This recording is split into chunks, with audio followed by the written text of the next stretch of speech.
নদিয়া জেলার গেদে স্টেশন থেকে সারাদিনে কখন কখন ট্রেন আছে শিয়ালদা যাওয়ার সবটা জানতে পারবেন এই ভিডিও থেকে।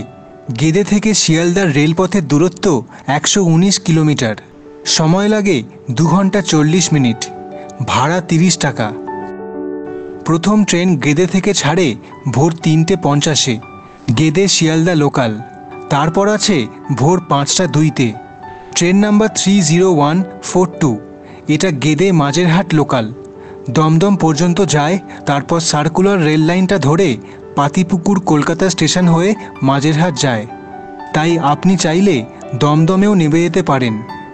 গেদে থেকে দমদম পর্যন্ত ভাড়া 25 টাকা।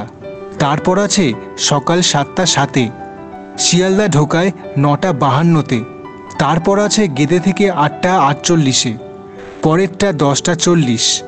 তারপর আবার 2:02-তে, এটা শিয়ালদা পৌঁছায় বিকেল 4:58-তে। তারপর আছে 3:35 গেদে থেকে। তারপর সন্ধ্যে 7:54 গেদে থেকে ছাড়ে আর শিয়ালদা ঢোকায় রাত 10:35-এ। আর লাস্ট ট্রেন গেদে থেকে ছাড়ে রাত 9:25-এ।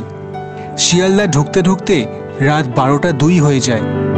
হয়ে গেল গেদে স্টেশন থেকে সারাদিনে কখন কখন ট্রেন শিয়ালদা যায়। ভিডিওটা লাইক করুন আর দেখতে থাকুন এই চ্যানেলের ভিডিওগুলো।